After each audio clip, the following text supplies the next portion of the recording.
expression profile changes. We want to make sure that a gene expression profile stays as close as possible to what you had when you were a 20-year-old. On the other side of the world, partnering with Dr. Chang at a sister lab is Dr. Josh Zhu. He's using his knowledge of the natural world to battle aging with the most unusual of ingredients. The scientist believes that he is getting close to discovering the key to resetting mitochondrial gene expression with the help of a fungus called Cordyceps sinensis. Cordyceps sinensis is a fungal product, a natural product. It's just similar to any kind of a mushroom. But this is no ordinary fungus. In the wild, it grows on the heads of live caterpillars from a range of remote mountains in Tibet. After years of correctly formulating the right blend through a fermentation process, Dr. Zhu is ready to take Cordyceps sinensis out of the lab and begin observational studies to discover its true power. His studies have found that after taking Cordyceps sinensis, their exercise performance capability improved. Cordyceps sinensis shortened recovery period and improved cardiovascular function. Cordyceps sinensis drastically heightens endurance and energy metabolism and fights fatigue. The results indicate that Cordyceps sinensis could potentially counteract the strains of daily life that lead to aging. We can see a Cordyceps sinensis not really just extend the lifespan, but healthy lifespan. We proved Cordyceps sinensis is really anti-aging herb. Dr. Zhu's Cordyceps sinensis research is added to other blended ingredients to create Dr. Chang's anti-aging compound. This is the first time ever where some of these natural ingredients, by using modern scientific methods, to demonstrate that it can actually extend lifespan. Scientific experiments at academic and commercial labs show that our genes do not control our fate. Our research is beginning to reveal the reality that the aging process is most likely a symphony that is being played in the body. And in order to play that symphony extremely well, you need an orchestra of genes being somewhat cooperating with each other to make sure that the aging symphony doesn't get out of tune. Gene expression technology is revealing a path to healthier lives for all of us. But there is a catch.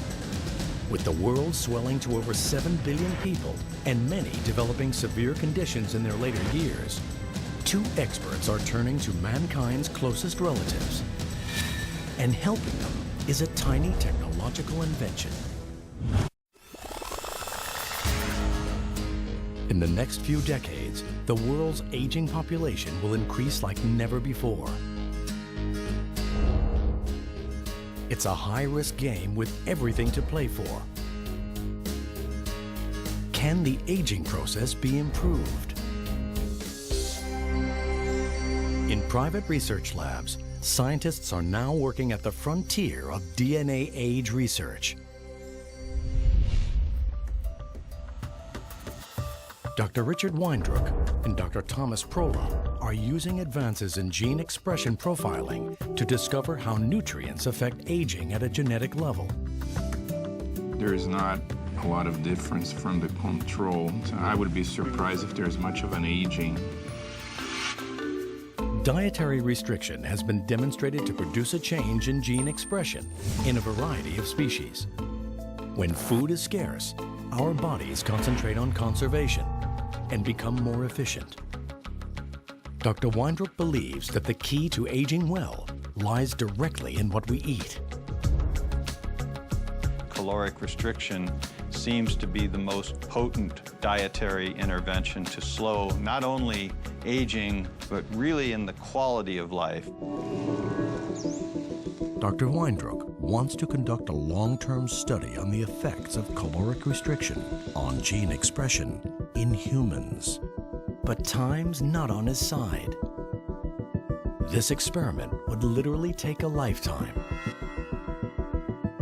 His next best option is our cousin species with whom we share a similar genetic makeup, monkeys.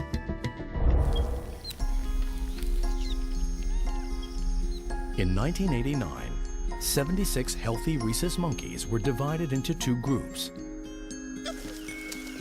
One group was allowed to eat freely, while the other was put on a ration diet. The results of his research have been published in prestigious scientific journals. We gradually restricted the ones assigned to the caloric restriction group by 10% of the caloric intake for the first month, another 10% for the second month, and the third month began the final level of a 30% lowering of calorie intake. This scientific research was without guarantee of any significant results. But Dr. Weindruch persisted. Rhesus monkeys can live up to 40 years. That's a long, long time to wait to get a result for an experiment. But Dr. Weindruch and his team were determined to better understand the benefits of caloric restriction. Over the years, they monitored the monkeys and reviewed changes in health and signs of aging. After 2 decades of research, the results are stunning. The diet-controlled monkeys are healthier and living up to 20% longer. Results show that the caloric-restricted monkeys have an astonishing 3-fold decrease in age-related diseases. It's through gene expression profiling that scientists can determine how caloric restriction has improved the primate's aging. The effects of caloric restriction are clearly dramatic. Finding that these effects occur in primates and therefore most likely also occur in humans is really a major breakthrough. But there is a big obstacle. Because the research on monkeys takes so long, Dr. Prola and Dr. Weindruch decide to simultaneously work on gene expression in mice. This allows them to conduct more studies in a relatively shorter period of time. Dedicating decades of research work to a single experiment has been daunting, but now an even bigger challenge lies before them. When you think about the fact that we use a large number of animals, these numbers quickly add up to hundreds of millions of data points. The results are gathered together to create one of the world's largest aging and caloric restriction gene expression databases. With millions of genetic data points, a solution to accessing all this information is found in a single powerful database that employs cutting-edge gene chip technology. A powerful new tool in gene expression profiling. Each chip contains all 20,000 plus genes in the mouse genome. This database allows scientists to interpret their findings on a global scale. The gene chip technology is basically a way to monitor the expression of thousands of genes at once. This was the first study to use gene chips to study aging. This new technology provided a global view of gene expression activity. I think without the existence or the development of gene chip technology, we will not have the tools to even begin to understand what all the genes do inside our body. They're searching for nutrients that imitate the positive effects of caloric restriction, but without restricting calories. One compound that's proving to be successful in trials is a substance found in red wine, known as resveratrol. What we're trying to do at LifeGen is to identify nutrients that have this ability of caloric restriction to change the activity of genes in a way that will slow down the aging process. So individual nutrients may have, on their own, mild effects, but when combined, we hope to find mixtures of nutrients that are going to have a much stronger effect. I like to think that one day all of us can actually die healthy. In addition to companies using DNA gene expression profiling to solve nutritional problems, scientists are now waging a fierce genetic war on a new frontier. In the future, with the help of DNA technology, we can free the innocent and punish the guilty. And for one man trapped behind bars, genetic tools might just give him a second chance at life. He was claiming that there was DNA evidence. I have to fight my way out of here.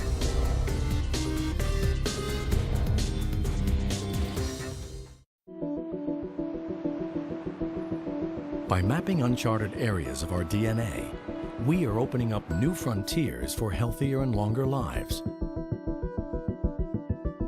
And the next wave of advances in gene technology is helping us investigate criminal activity on a deep genetic level.